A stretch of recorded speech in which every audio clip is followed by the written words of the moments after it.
Hello friends, good morning, শুভ সকাল। তো এখন দিদির বাড়ি থেকে ভিডিওটা স্টার্ট করছি। দেখো ভীষণ রোদ্দুরের তাপ, আর এই যে আর একটা পাগল এসেছে, ওই যে পেছনে লুকাচ্ছে বারবার। তো ছাদে আসলাম আম দেখতে। আগের বছর এই গাছটায় প্রচুর আম হয়েছিল, কিন্তু এবছর তো আম কই, এবছর বেশি আম হয়নি। এই যে দেখো অল্প দু একটা আম হয়েছে। তো চলো ব্যাক ক্যামেরা করে দেখাই। এই যে দেখো, ইমা এই আমগুলো শুটকে গেল কি করে রোজু? রোদ্দুরের তাপ। তার আমিও তো রোদ্দুরের তাপ পাচ্ছি। আমি করে জানবো। যাই হোক, এই আমগুলো পুরো শুটকে গেছে কেন জানি না। ওই যে ওপরে ওপরে এক থল দুই থলা আছে, আর ওখানে কয়েকটা বড় আছে, আর এখানে কয়েকটা আছে। এখানে দুইখানা বড় ছিল, এখান থেকে একটা আম পড়ে গেছে নিচে, এইখানটাতে দুইটা বড় ছিল। নিচে পড়ে গেছে মানে এই ছাদেই পড়েছে নাকি? ছাদেই পড়ে গেছে। পেয়েছিলি? ওইটা নিচে পড়ে রয়েছে, ওইটা ভালো মনে হয়। এইটা মনে হচ্ছে ভালো শুটকা।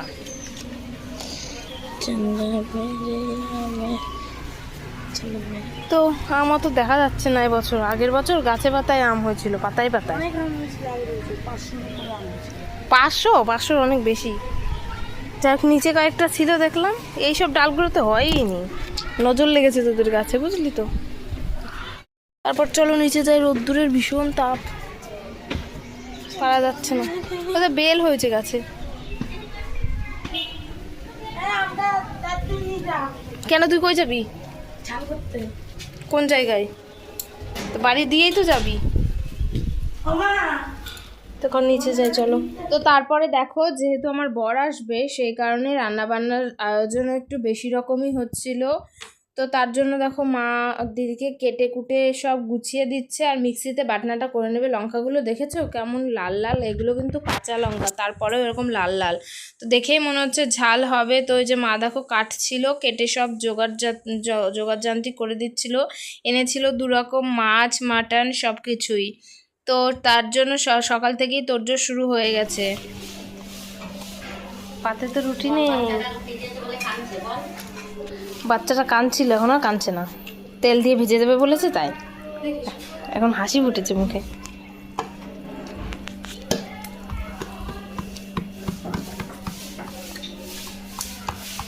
এটুকু ভেজে দিলে খুশি, তাই তো?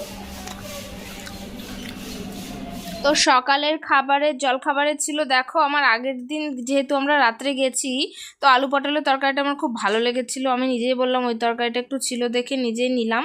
তো 2টো রুটি নিয়ে নিয়েছিলাম, আলুর তরকারি রুটি করেছিল আর সিমুই করেছিল। এই যে দেখো, এগুলোই সকালে খাওয়া দাওয়া করে নিলাম। তারপরে দেখো এই যে ট্যাংরা মাছ এনেছিল, আর এনেছিল পাবদা মাছ।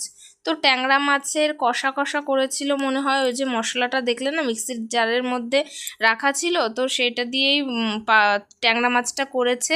আর এই যে মাটনটা সব কিছু দিয়ে নুন হলুদ একটু সামান্য তেল দিয়ে পেঁয়াজ রসুন লঙ্কা সব কিছু দিয়ে একটু সিটি দিয়ে দেবে, মানে সেদ্ধ করে নেবে আগে। আর পাবদা মাছের সর্ষে পোস্ত দিয়ে ঝাল করছে। তো এটা তো হয়ে গেছে। আর দেখো দিদি রান্না করছিল, মা একটু গোছকাজ করে দিচ্ছিল, এইটুকুই যা। তো যাই হোক, গোছকাজটাই মেন। তারপরে ওই যে দেখো আবার একটু মুখে দিয়ে দেখছে যে কেমন হলো। আর এই মাছটা এখনও বাকি আছে, মাটনটাও বাকি আছে। তো আমার বর বললো যে তুমি স্টেশনের এদিকটায় আসো। আমি বললাম চিনতে পারবে না বলে আসতে বলছো?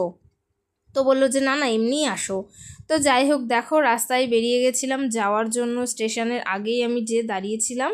তো স্টেশনে আমাকে যেতে হয়নি, জানি না কেন যেতে বললো। যাই হোক, তারপরে দেখো ও চলেও এসেছিলো মিষ্টি নেওয়ার জন্য। এই দোকানে এসেছি, মিষ্টি নেওয়া হয়ে গেছে। তারপরে গিয়ে আমার মনে পড়লো যে ভিডিও করি একটু, কারণ কোথাও গেলে না সেভাবে ভিডিও করা হয় না, আর ভিডিও আমি করিও নি। এই যে একটা মিষ্টি আর এই লিমকাটা নিয়েছিল। তারপরে দেখো ও আসার পরে ওকে খেতে দিয়েছিল মিষ্টি, সিমুই তরকারি আর পরোটা করে দিয়েছিল ওকে। ও রুটি খেতে চায় না। তো অর্ধেক খাওয়ার পরে আমার মনে হলো ভিডিও করতে হবে, তো তাই আর কি ভিডিও করতে গেছিলাম। তারপর টক দই আনা ছিল ঘরে, একটু লস্যি বানাতে বললো, তাই একটু লস্যি বানিয়ে দিলাম আর কি, সবার জন্যই বানিয়েছিলাম। তারপর দেখো মাটন রান্না হচ্ছে।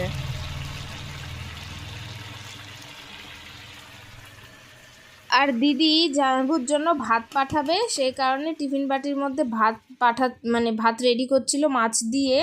আর এটা হচ্ছে দিদির বাড়ি থেকে চলে আসার পরে রাত্রের কাহিনী আর কি। মানে খাওয়া দাওয়া করেছি, তারপর বিকালে আসার সময় তরমুজ দই সব কিছুই খেয়েছি, কিন্তু ভিডিও করতে আমার একদমই মনে ছিল না। পরে মনে পড়লো যে আমি তো ভিডিওই করিনি। তো যাই হোক, তারপরে দেখো রাত্রে হচ্ছিল আমাদের যেখানে সরস্বতী পুজোর মেলা হয় গজিন ক্লাবের মাঠে, সম্মেলন উপলক্ষে খিচুড়ি দেওয়া হচ্ছিল। তো আমার বর বললো যাও খিচুড়ি নিয়ে আসো গিয়ে, ও খিচুড়ি খেতে খুবই ভালোবাসে, আমার আবার অত একটা ভালো লাগে না। তো যাই হোক, সেখানে খিচুড়ি আনতে গিয়ে দেখলাম অনেক ভিড় আর অনেক মেলাও বসেছিল। তো আজকের মতো টাটা, গুড নাইট।